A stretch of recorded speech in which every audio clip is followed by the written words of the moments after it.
வெள்ளை அறிக்கை என்பது மாநிலத்தின் நிதி நிலைமை எந்த அடிப்படையில் இருக்கின்றது என்பதை காட்டுவது ஆகும்.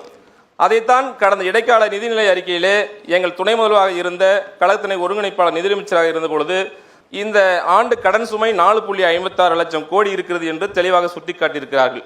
அதற்கு பின்புதான் நீங்கள் தேர்தலுக்காக தேர்தல் அறிக்கை தயார் செய்தீர்கள். அப்பொழுது உங்களுக்கு மாநிலத்தின் நிதி நிலைமை எவ்வாறு இருந்தது என்று தெரியாதா? மாண்புமிகு அமைச்சர் அவர்கள். 4,57,000 எந்த வருஷம்னு அவர் சொல்கிறாருன்னு எனக்கு புரியவே இல்லை.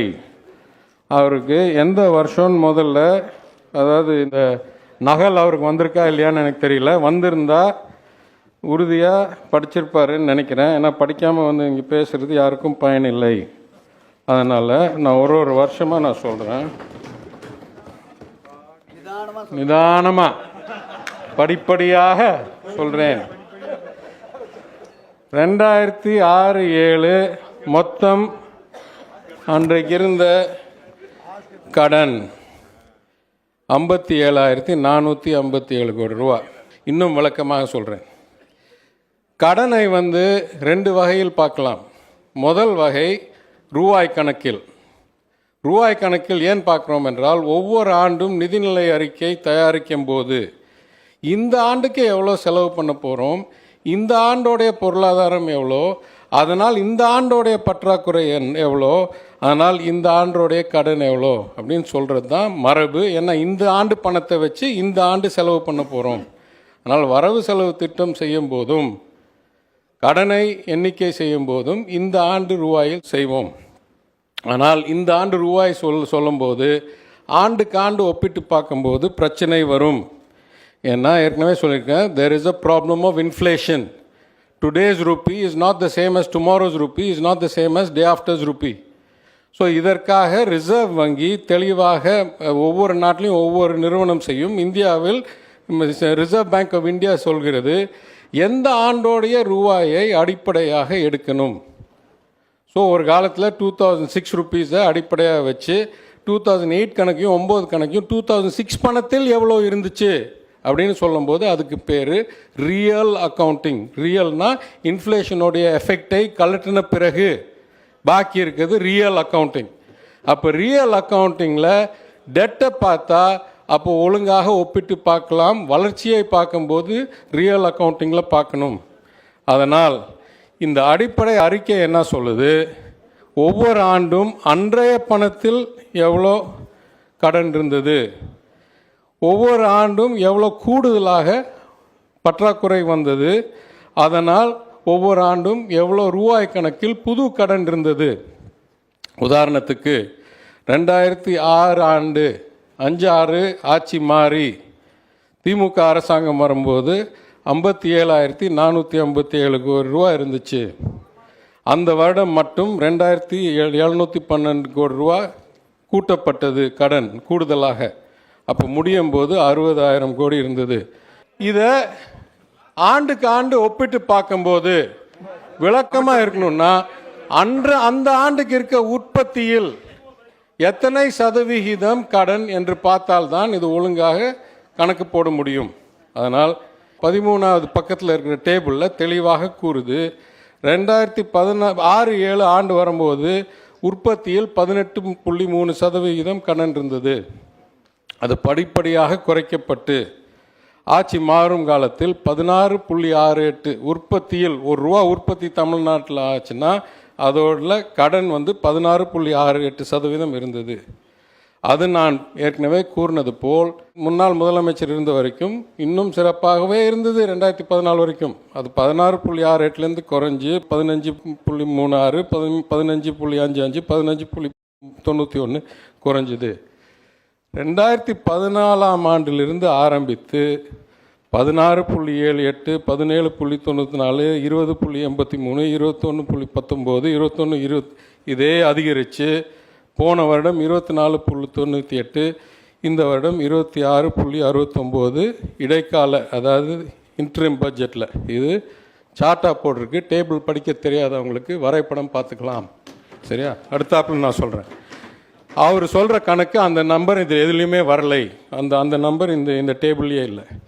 அடுத்தாப்பில் நான் சொன்ன தெளிவான கருத்து, 10 வருஷத்தில் ஒவ்வொரு ஆண்டோடைய பற்றாக்குறையை கூட்டி பார்த்தால் the sum of the fiscal deficit is greater than the difference in the debt. அதாவது பொது கடன் 2011 முடியும் போது என்ன இருந்ததோ 2021 முடியும் போது என்ன இருந்ததோ அது வித்தியாசத்தை எடுத்தால் அந்த வித்தியாசம் மொத்த பற்றாக்குறையோட கிட்டத்தட்ட 40,000 கோடி ரூபாய் கம்மியாக இருந்தது. அப்ப பணம் காத்துலேருந்து வராது, பற்றாக்குறையை எங்கிருந்தோ ஃபைனான்ஸ் பண்ணிக்கணும். You must have finance this debt from somewhere. Where did this money come from? இதுதான் நாங்கள் வெளியே இருக்கும்போது கேட்டுட்டு இருந்தோம். ஒன்று. ரெண்டாவது, ஏற்கனவே பொது நிறுவனங்களுடைய சூழ்நிலை என்னவென்று எங்களுக்கு தெளிவாக தெரியவில்லை. ஏன்னா அதெல்லாம் those are the debts of the government. இன்னைக்கு கூட தெளிவாக சொல்லியிருக்கோம் நிதிநிலை அறிக்கையில் 3% இல்லை 4% அந்தந்த ஆண்டுக்கு ஃபைனான்ஸ் கமிஷன் கொடுத்த லிமிட்டை தாண்டணும் என்றால் பொது நிறுவனங்களை சீர்திருத்தினால்தான் அந்த கடனை எடுக்க முடியும்.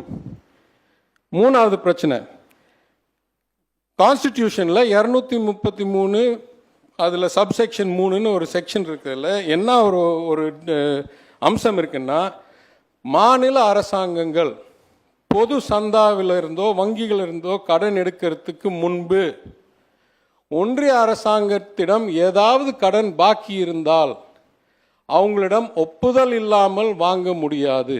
இது மூணாவது ஒரு பிரச்சனை. இந்த பிரச்சனை 2019 ஆண்டு வரைக்கும் ஒன்றிய அரசாங்கம் இதை வலியுறுத்தவில்லை. அதாவது எப்படி யோசிக்கணும்னா, ஹைபாத்திகேஷன் இல்லை ஃபர்ஸ்ட் லீன் மாதிரி. ஏற்கனவே ஒரு இடத்துல எனக்கு கடன் இருந்தால் 2வது இடத்துல கடன் வாங்குறது இவரோட ஒப்புதல் இல்லாமல் வாங்கக்கூடாது, இல்லைன்னா 2 இடத்துலையும் நிறைய கடன் வாங்கிடுவேன்ற பயம் வந்துடும். முதல் இடத்துக்கு திருப்பி கட்ட முடியாதுன்னு பயம். அதனால் என்றைக்கு நாளும் நம்ம ஒன்றிய அரசாங்கத்திடம் கடன் இல்லாமல் இருக்கவே முடியாது. ஏன் இருக்க முடியாது? வேர்ல்ட் பேங்க்லேருந்து, ஜிகாலேருந்து, ஐஎம்எஃப்லேருந்து, இல்லை கேஎஃப்டபிள்யூலேருந்து, இல்லை ஏடிபிலேருந்து, இல்லை எத்தனை பன்னாட்டு இல்லை வெளிநாட்டு நிறுவனங்களிடம் கடன் வாங்குகிறோமோ அவங்க நேராக வேர்ல்ட் பேங்க்லேருந்து தமிழ்நாட்டுக்கு ஒப்பந்தம் போட மாட்டார்கள். வேர்ல்ட் பேங்க்லேருந்து ஒன்றிய அரசுக்கும் அதே அச்சு பேக் டு பேக் லோனை ஒன்றிய அரசுலேருந்து நம்மளுக்கு போடுவார்கள். அப்போ வேர்ல்ட் பேங்க் லோனும் ஒன்றிய அரசாங்கத்தை கட்ட வேண்டிய மாதிரி காமிக்கும். ஆனால் நேராக நம்ம லோன் எடுக்கலைன்னாலும் உலகத்தில் எல்லா லோன் எடுக்கிறதையும் ஒன்றிய அரசு லோன் மாதிரி தான் புக்கில் காட்டப்படும். அதனால் அவங்க உங்களை வெளியேந்து சந்தாவில் எடுக்கிற கடனை நிறுத்தி வச்சிருவார்கள். இதெல்லாம் சேர்த்து வச்சு வெள்ளை அறிக்கையில் 4 கருத்து சொல்லியிருக்கோம். எங்களுக்கு அரசாங்கத்துக்கு வர்றதுக்கு முன்னால் தெரியாதது. இந்த 40,000 கோடி எங்கேருந்து எடுக்கப்பட்டிருக்கு? ஏன்னா எங்கேருந்தோ காற்றுலேருந்து வந்திருக்க முடியாதுல்ல, எங்கேருந்தோ எடுத்திருக்கணும். அது தெளிவாக தெரியுது, பப்ளிக் ஃபண்டிலிருந்து எடுக்கப்பட்டிருக்கு. அப்போ பப்ளிக் எம்ப்ளாயீஸ், கவர்மெண்ட் எம்ப்ளாயீஸோட பென்ஷன் மணி இதெல்லாம் சேர்த்து கேஷ் பேலன்சஸ் ட்ராலாம் பண்ணுறதுல அதுலேருந்து இந்த 39,000 கோடி எடுக்கப்பட்டிருக்கு. எல்லா காலத்துலேயும் கொஞ்சம் எடுப்பாங்க, உண்மை. ஆனால் 2006லேருந்து 2011க்கு மொத்தம் சில 3,000-4,000 கோடின்னு எடுத்து திருப்பி பெறப்பட்டது. 11லேருந்து 16க்கு 17,000. அப்போ அன்றைக்கு உற்பத்தியில் இல்லை அன்றைக்கு கடனில் இதே 9.5%. ஆனால் கடைசி 5 வருடத்தில் 12.5% 39,000 சொச்சம் கோடி நான் காணாமல் போச்சுன்னு சொன்ன கணக்கு அங்கே தெரியுது. இது கணக்கு தான். அது நான் சொன்னாலும் உண்மை தான், வேறு யார் சொன்னாலும் உண்மை தான். கணக்கு தான். இது ஒரு புது தகவல். 2வது தகவல், இந்த ஒன்றிய அரசாங்கம் இந்த பாரோயிங் லிமிட்டை என்ஃபோர்ஸ் பண்ணதுனால், வலு கட்டாயப்படுத்தினதுனால் இந்த மாதிரி ஒளிஞ்சு எடுக்க தேவை வந்துருச்சு. இது புதுசாக கண்டுபிடிக்கப்பட்டது. 3வது, ஈபியில் இருக்கிற சூழ்நிலையும் பல போக்குவரத்து கழகங்களில் இருக்கிற சூழ்நிலை இவ்வளோ மோசமாகி விட்டதனால் அரசாங்கத்தோடைய கேரண்டி, அதாவது நாங்கள் கையெழுத்து போடலைன்னா அந்த கடன் வராது என்ற அளவுக்கு நம்ம அது போட்டிருக்கோம். அதோடைய அர்த்தம் என்ன? 1,00,000 கோடிக்கு நீங்கள் கேரண்டி போட்டிங்கன்னா யாராவது உங்களுக்கு கடன் கொடுக்குறவங்க, there is called a contingent liability risk. என்னைக்காவது ஒரு நாள் அந்த கேரண்டியை நீங்கள் திருப்பி கொடுக்க வேண்டிய சூழ்நிலை வரலாம். அவ்வளோ மோசமாக இருக்கிறதுனால தானே கேரண்டி கேட்குறாங்க. அவங்க தனிப்பட்ட முறையில் கடன் வாங்கி திருப்பி செலுத்துகிற அளவில் இருந்தால் நம்ம ஏன் கேரண்டி கொடுக்கணும்? அதனால் ஒரு காலத்தில் கேரண்டியே இல்லாதது, இல்லை ரொம்ப குறுகிய கேரண்டி இருந்தது. இப்போ கிட்டத்தட்ட 1,00,000 கோடிக்கு கேரண்டி கொடுத்துருக்குறோம்.